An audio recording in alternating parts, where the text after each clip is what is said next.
¿Qué tal, Panteras? ¿Cómo están? Bienvenidos a su podcast Entre Panteras y Empresarios, en su episodio número 10.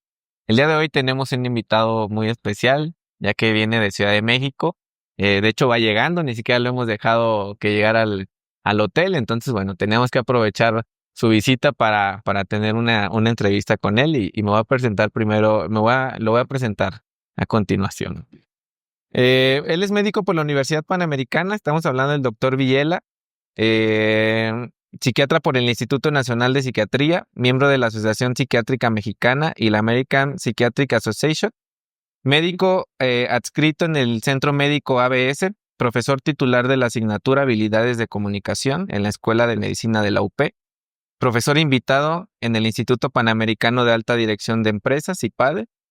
Ha impartido más de 400 conferencias sobre motivación, resiliencia, bienestar, gratitud e inclusión de personas con discapacidad. Es atleta en el Comité Paralímpico Mexicano en la disciplina de lanzamiento de clava, clasificación F51 y subcampeón nacional. Pues bueno, como sabrán, hoy tenemos un invitadazo. José, te agradezco muchísimo que hayas tomado el tiempo de esta entrevista. La verdad es que estamos muy contentos de recibirte. Para poner en contexto a las personas que nos ven, ahorita estamos en el marco de la Semana Empresariales y José más tarde nos ayudará con una conferencia en El Paso del Ecuador. Pero bueno, no voy a spoilear nada de la conferencia, ¿no? ¿Cómo estás, José? Muy bien, Rodrigo. Muy agradecido contigo por esta invitación y feliz de estar aquí con todos ustedes también. Qué bueno, ¿no? Nosotros también estamos muy contentos de recibirte y pues bueno, creo que tenemos mucho que platicar, así que bueno, sin más, pues cuéntanos sobre ti. La verdad es que a mí me encanta preguntarles y saber el contexto de nuestro invitado, ¿no? Sí. Tú eres de Ciudad de México, eres hijo único, cuéntanos un poquito. Mira, sí, yo nací en Ciudad de México hace ya 38, casi 39 años. Ajá. Y soy el segundo de 3 hermanos, soy el sándwich. Okay. Tengo una hermana mayor y un hermano menor. Y pues crecí en una familia realmente, podríamos decir, bastante tradicional, ¿no? Con 2 padres, pues, la verdad, muy entregados tanto a chambearle duro y a nosotros, como en la formación de la familia.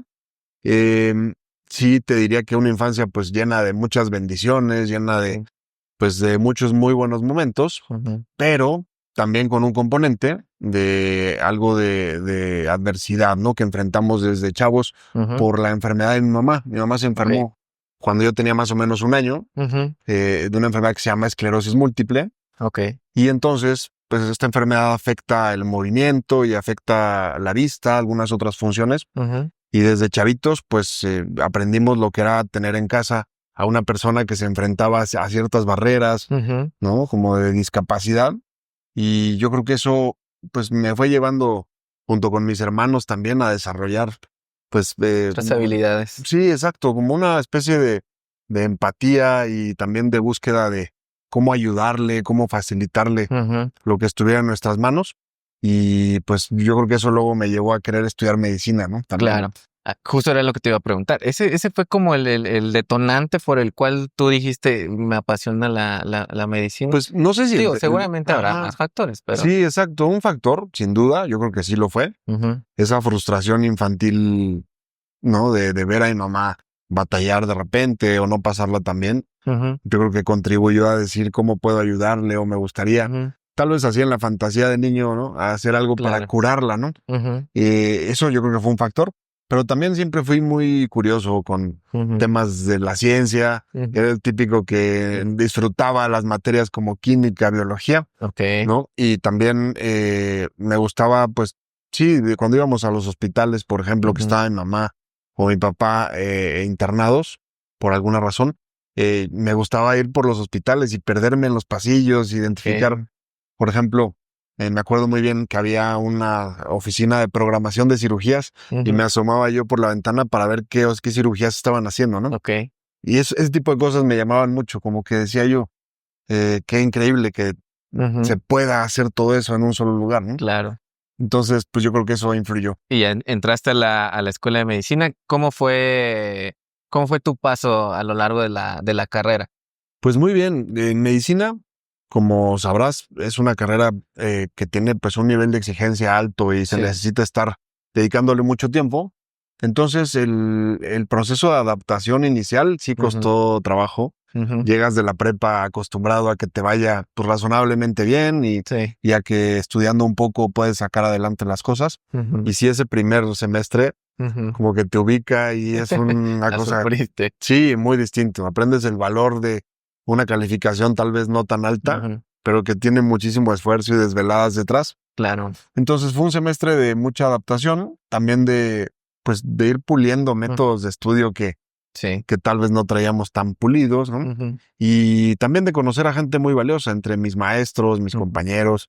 Se te abre todo un mundo y sí, lo disfruté mucho, como finalmente estar viviendo el sueño, ¿no? Sí. ¿Y siempre fuiste una persona inquieta, curiosa? ¿Eras relajo? ¿Eras tranquilo? O sea, en ese sentido... Pues, mira, yo te diría que... Siempre con ese sentido de responsabilidad, ¿no? Sí, yo en la prepa era más bien como estudioso, responsable. Luego en la carrera también en algún momento disfruté mucho pues también de aprender a divertirme, ¿no? Con los cuates, de aprender a divertirme en planes como fuera de la escuela, fuera de lo académico. Claro. Y pues sí, pero siempre, yo te diría que de los serios tal vez, ¿no? De los que no echan tanto relajo, pero al mismo tiempo, pues sí, aprendí a divertirme, ¿no? Y la carrera fue una etapa increíble por eso también. Súper. Oye, José, y pues bueno, para algunos que te conocemos, sabemos el tema del accidente que tú sufriste. Sí. ¿Nos puedes contar, contextualizar más o menos qué pasó? A lo mejor de forma muy breve. ¿Cómo fue el tema de tu accidente? Sí, claro. Mira, yo estaba en el 5º año de la carrera. En medicina el 5º año se llama internado. Y es un año ya de prácticas que estás en un hospital pues prácticamente ahí de lleno, ¿no? Sales a tu casa de repente a descansar, pero te quedas a dormir muchas veces en el hospital y a veces ni a dormir, a trabajar de noche, ¿no? Sí. Y ese año es muy emocionante, al mismo tiempo muy pesado físicamente, mentalmente. Estaba en el 5º año saliendo de una guardia cuando iba a casa y un camión de basura cayó desde un puente en la Ciudad de México sobre mi coche. Y entonces me aplastó y eso me ocasionó una fractura en el cuello. Una lesión en la médula y desde entonces vivo con una cuadraplegia, ya hace poco más de 15 años.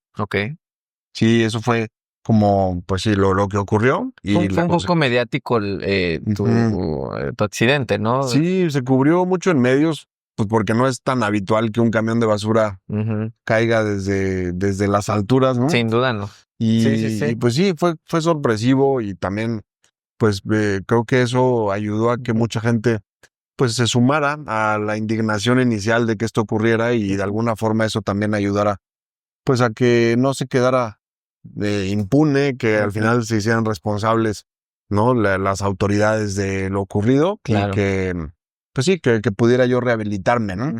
Cuando tú te das cuenta, porque como tú bien dices, pues no es nada común que pase eso, ¿no? Cuando tú te das cuenta o cuando te dicen, ¿cómo fue tu reacción? Supongo que en el momento ya no supiste más o sí supiste lo que pasó en el momento o te platicaron después. Fíjate que sí, fueron diferentes etapas, pero yo nunca estuve inconsciente hasta que me operaron ya en el hospital por la noche, ¿no? Pero desde el accidente hasta ese momento estuve despierto todo el tiempo. Y al principio fue un estar despierto, pero sin entender qué había pasado.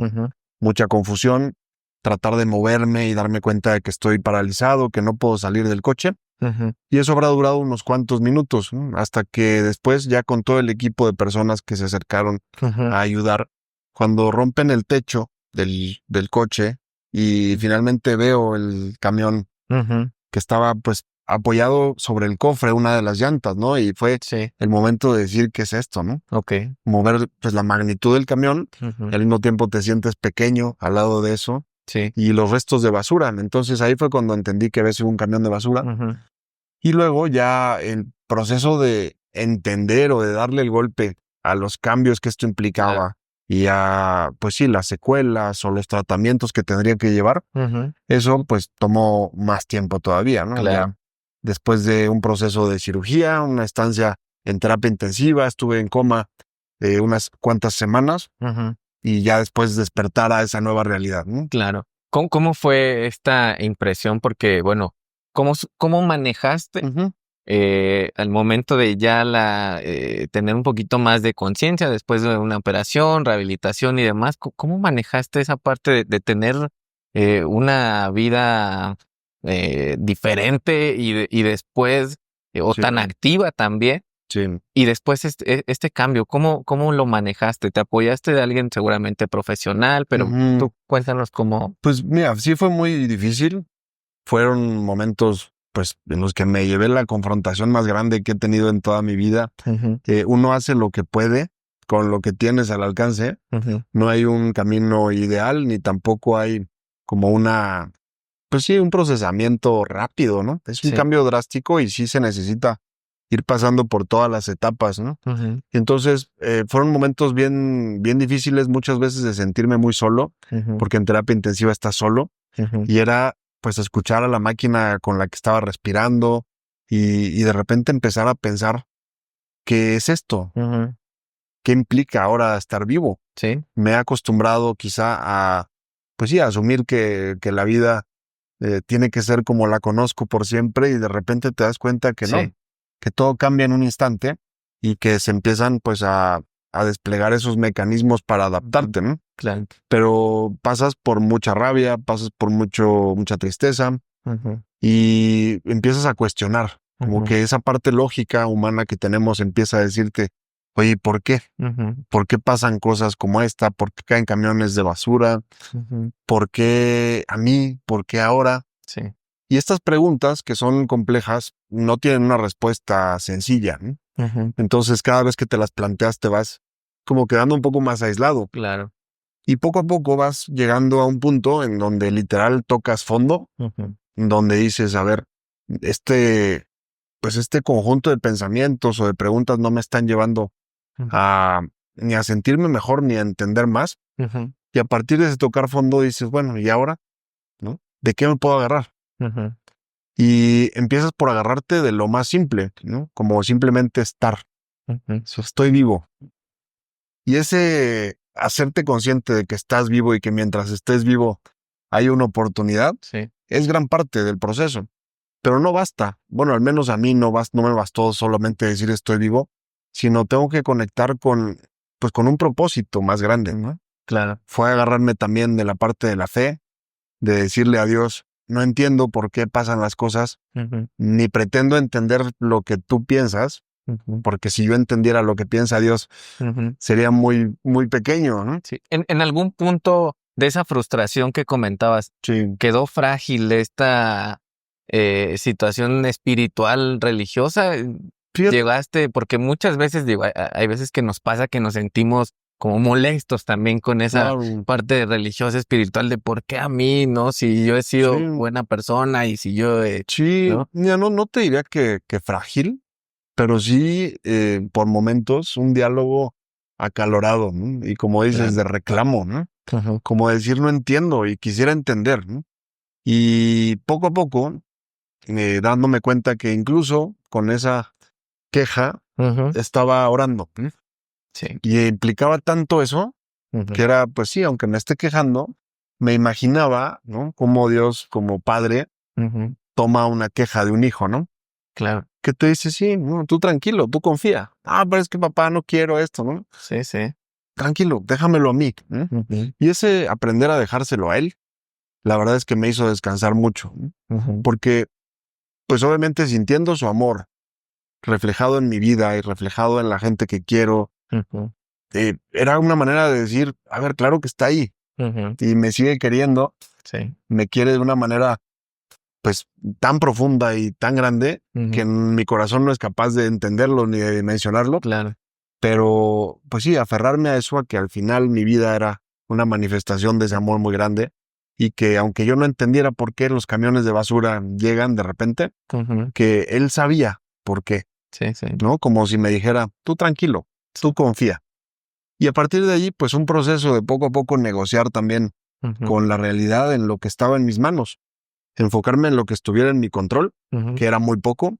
Al principio no era más que lo que pensaba por momentos y sin tanta lucidez, porque estaba todavía con medicinas muy fuertes y estaba pues muy grave.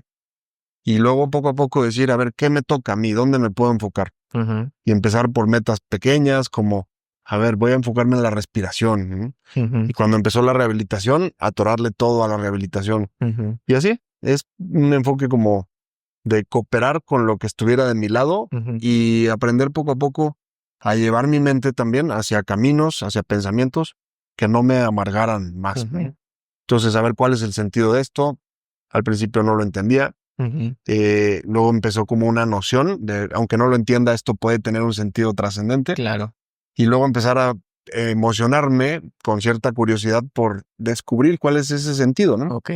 Porque al final de cuentas el fondo ya lo habías tocado.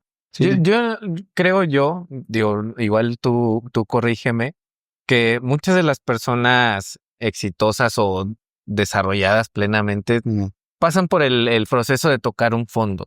Creo que todos tenemos un fondo diferente, Sí. ¿no? Pero ¿tú crees que sí es como necesario que todos tengamos ese fondo para dimensionar, para apreciar, para que le demos el valor justo a las cosas?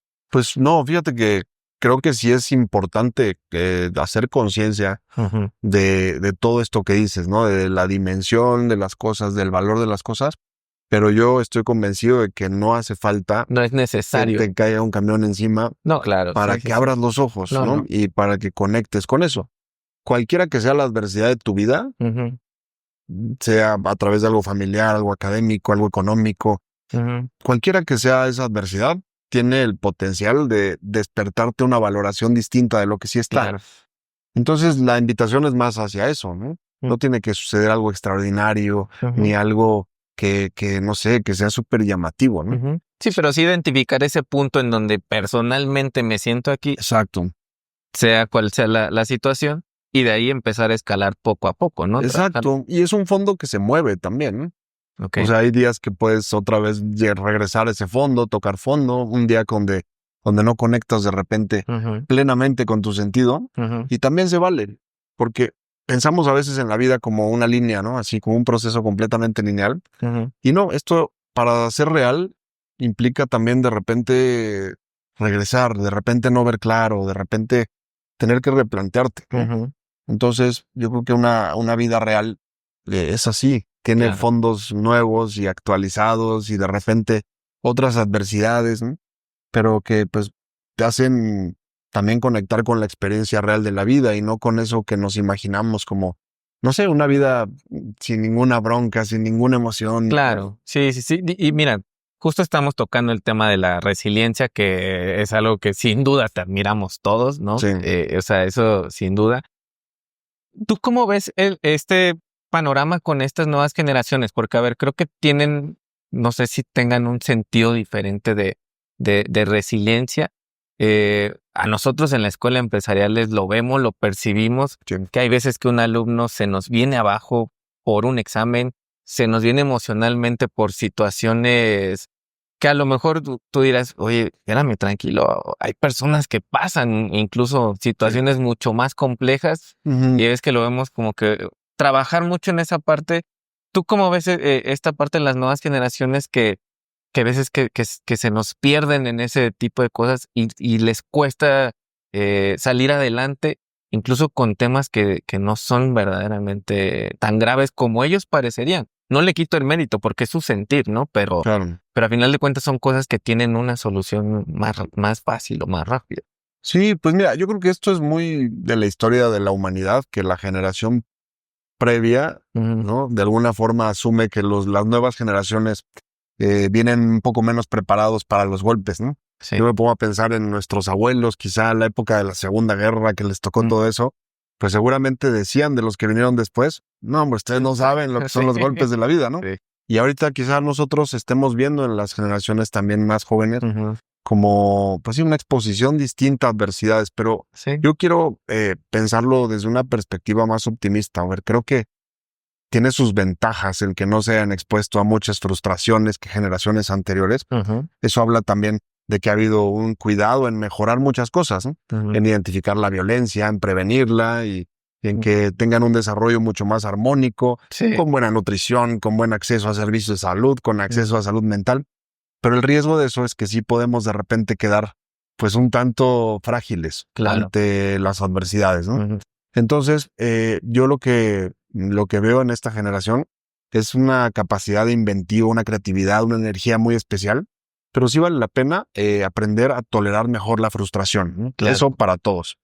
Porque la vida tiene ese componente que no está en nuestro control, ¿no? Como cuando de repente en el examen te preguntan una cosa que no te enseñaron en clase. Así es la vida, ¿eh? Sí. De repente la vida llega con un interrogante que el profe no lo dijo, que no venía en el libro, ¿no? Sí. Y eso, pues nos da una idea de lo que viene adelante, ¿no? Entonces, tomar en cuenta que ser resiliente o no ser resiliente no es algo que se tiene o no se tiene como si fuera un switch, ¿no? O una cualidad de nací con esta virtud o no nací con esta virtud, ¿no? Claro. Sino que es un proceso. Todos tenemos un grado de resiliencia. Claro. Todos podemos desarrollar más resiliencia también. Eso es importante subrayarlo. Es como las cualidades atléticas. No todos tenemos las mismas, pero lo que sí es un hecho es que todos podemos desarrollar más independientemente de dónde estemos, ¿no? Sí. Entonces, la invitación es esa, es decir, yo quiero ser más resiliente. ¿Cómo puedo usar a mi favor los obstáculos o los sufrimientos que la vida me pone y que no se vuelva pues un quedarme abajo de mi camión, sino salir y crecer, ¿no? Que eso es lo que resulta esperanzador de la resiliencia y por lo que vale la pena pues trabajarlo también con las generaciones actuales. Si nos frustramos, está bien, es humano y nos puede dar un gimnasio para desarrollar otras cosas, ¿no? Sí. Ahorita te preguntaré, ya cerrando la plática, más adelante te preguntaré cómo podemos ser más resilientes. Sí. Pero antes de eso, tocaste el tema de ser atleta, ¿no? Del atletismo. Y justamente tú eres un atleta.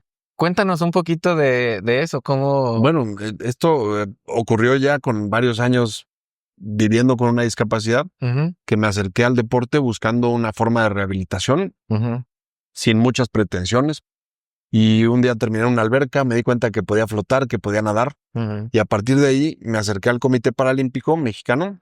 Me conocieron, me revisaron, me estudiaron también desde la perspectiva de fisioterapia y de medicina del deporte. Y me dijeron, oye, pues a ver, puedes resultar un atleta como de interés para nosotros, porque en deporte paralímpico funciona por categorías. Y si tenemos muy pocos atletas con tu nivel de discapacidad. Entonces fue como una especie de paradoja, porque cuando menos me he podido mover, tenía de repente una invitación o un camino para ser deportista, ¿no? Y tenemos a veces una idea de que el deporte es como el funcionamiento de un cuerpo hegemónico, como una sola forma de funcionamiento del cuerpo. Y el deporte paralímpico, entre otras muchas cosas, nos enseña que independientemente de cómo funcione tu cuerpo, siempre puedes desarrollar más. Y el deporte es una escuela increíble de muchas cosas, ¿no? Nos enseña el valor que tiene el esfuerzo, nos enseña también el respeto al proceso y a la paciencia, el compañerismo, nos enseña también el planteamiento de objetivos, el valor de la perseverancia. O sea, tiene creo que muchas potencialidades, ¿no? Y también de la fortaleza entendida no como simplemente ser fuertes por ser fuertes, sino más bien de aprender a crecer también a partir de los retos que nos ponen, ¿no? De disciplina, etcétera. Entonces, el deporte se volvió para mí una terapia y al mismo tiempo pues un mundo que nunca me imaginé poder vivir, ¿no? Se fue poniendo poco a poco más serio esto y de repente estaba ya dando mejores marcas en 50 dorso y 100 dorso, que son mis pruebas en natación. Y pues tuve oportunidad de ir a varios eventos. Estuve en la Serie Mundial en Berlín, estuve en los Panamericanos también de Lima. Y ese poder representar a nuestro país es un orgullo muy especial, la verdad. Como que nunca me lo imaginé. Y bueno, pues se abrió también ahí una posibilidad de explorar otro deporte. Con la pandemia, que nos cerraron las albercas, para mantenerme activo, incursioné en el lanzamiento de clava, que es un deporte paralímpico exclusivo. La clava es un artefacto de madera de 400 gramos, como un batecito, y lo lanzamos personas que no tenemos movimiento en las manos. Ajá. Entonces lo atoramos como en nuestros dedos y desde un banco amarrado lo tienes que lanzar y el que lance más gana. Tienes 6 intentos en competencia. Ok. Y cuenta tu marca más lejana, ¿no? Más lejana. Que es el último que hiciste, el último deporte que hiciste. Es en el que estoy actualmente, sí. En el que estás, ok. Sí. Ahí en el Comité Paralímpico estoy en un equipo, pues, bastante bueno, con unos entrenadores de primera, compañeros de primera. Entonces, pues, están puestas las condiciones para tener ahí también un desarrollo, ¿no? Porque tú contabas que tenías un familiar, ¿no? Que era como el que lo veían como el deportista y demás. De mi primo, sí. Ajá, ¿no? Y ahora el deportista eres tú, ¿no? ¿Cómo está esa historia? Sí, es mi primo, que la verdad la llevo muy bien con él y hemos crecido pues toda la vida juntos, ¿no? Sí. Somos de la edad, íbamos en la misma escuela y íbamos a los mismos campamentos y ya te imaginas todo eso, ¿no? Sí, sí.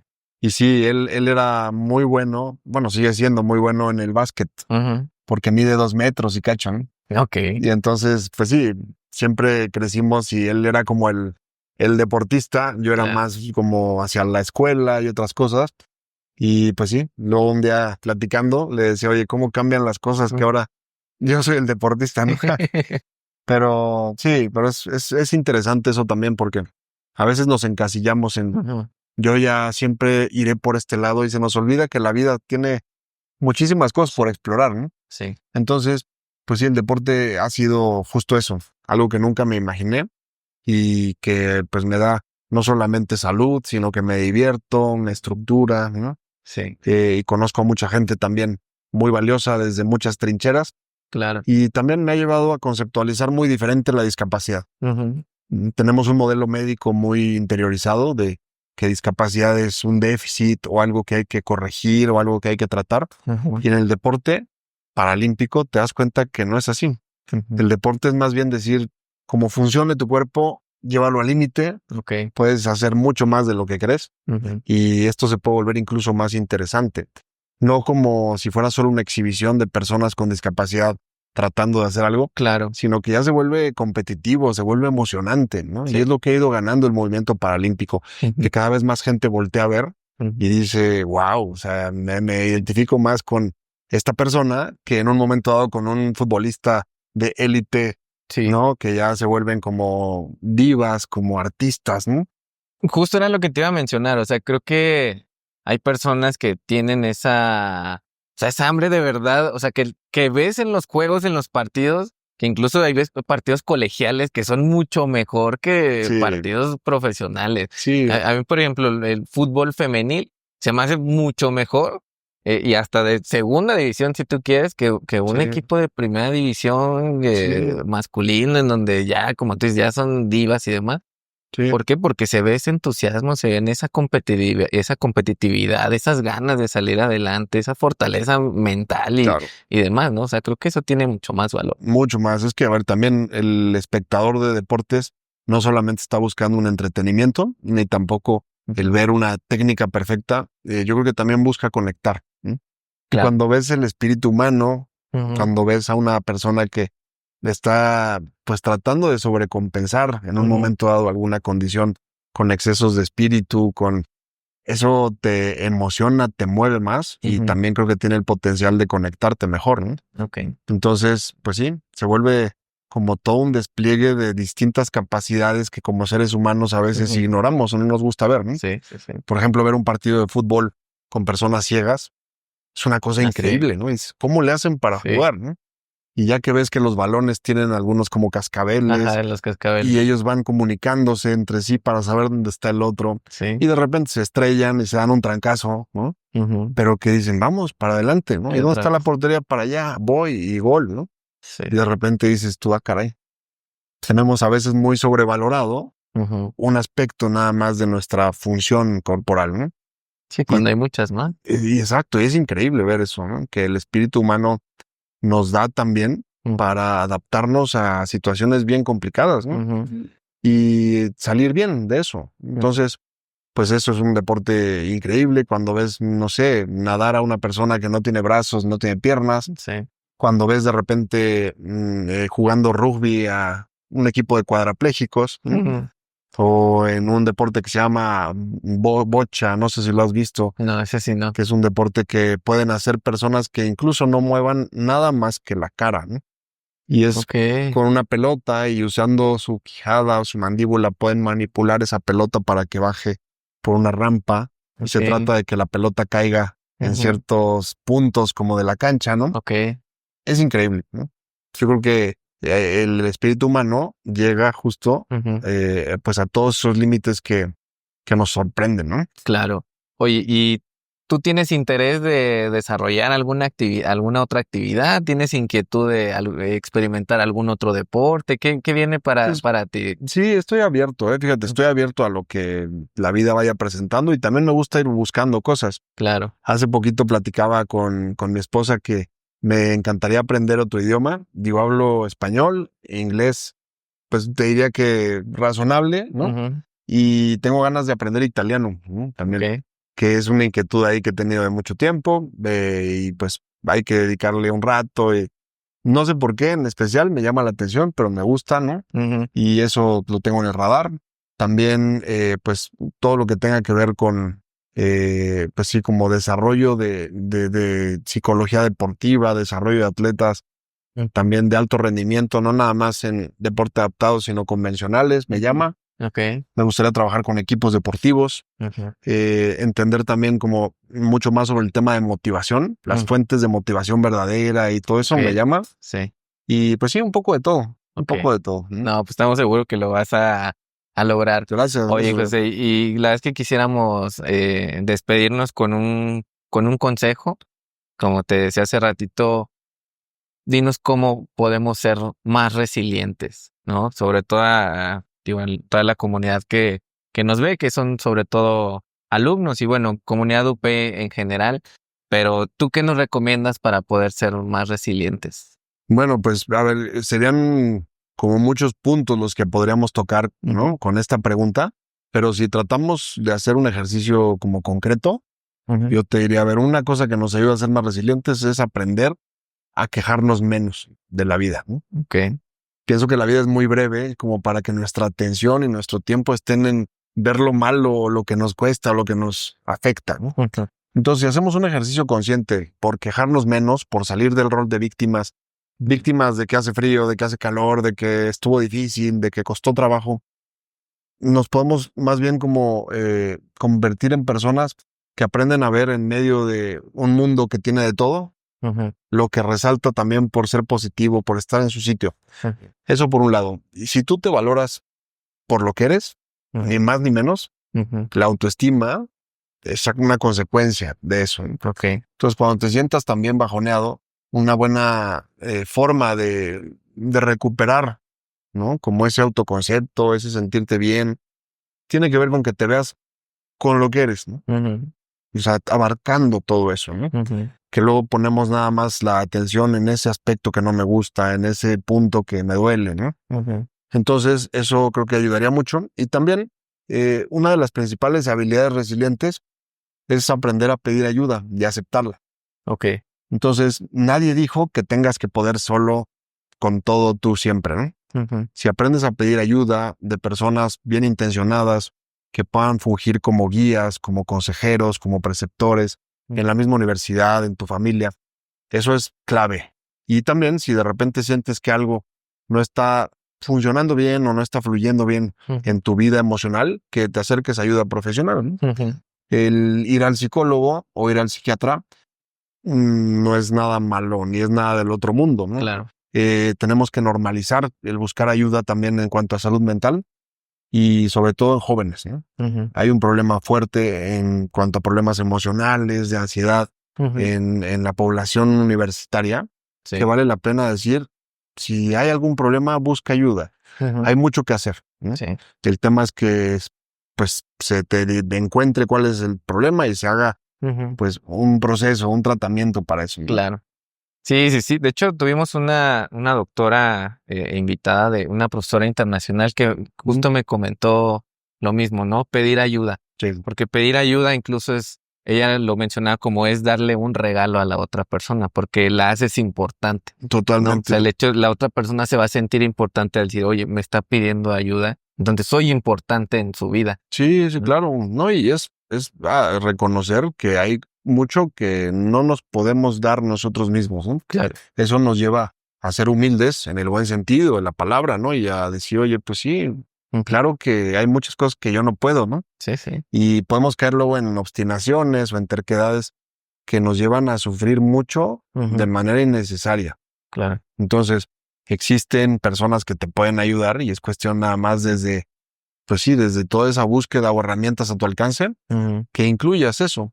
Muchas personas que van a terapia acaban diciendo, mira, ¿por qué no llegué antes, no? Sí. Me ha cambiado la vida, me ha cambiado las perspectivas en esto y en esto. Entonces, pues sí, animarlos a que también en esa construcción de resiliencia, contrario a lo que se cree, no es yo puedo con todo, no, es más bien yo puedo con mucho, pero también reconozco que hay mucho con lo que no, y me apoyo, ¿no? Ok. José, pues la verdad es que encantadísimo de tenerte aquí en este espacio. La verdad, gracias por tomarte el tiempo de aceptar esta entrevista. Y estamos seguros que todas las personas que están del otro lado de su pantalla, pues nos vamos a quedar con algo. Estamos seguros que vamos a ver incluso la vida diferente, ¿no? Porque créeme que de verdad sí son mensajes que muchas veces necesitamos en nuestra vida para justamente el tema de resiliencia, afrontar problemas y demás, y estamos segurísimos que estos consejos y esta experiencia que tú tienes nos van a servir a todos, ¿no? Entonces, pues, al contrario, gracias, Rodrigo, gracias a ustedes. Pues un gusto tenerte aquí. Más tarde nos vemos en la charla de Paso del Ecuador, que estoy seguro que también les va a encantar a todos los que van a estar presentes. Y pues nada, espero que también a ustedes hayan disfrutado muchísimo este podcast. Nos vemos en el siguiente capítulo y muchas gracias.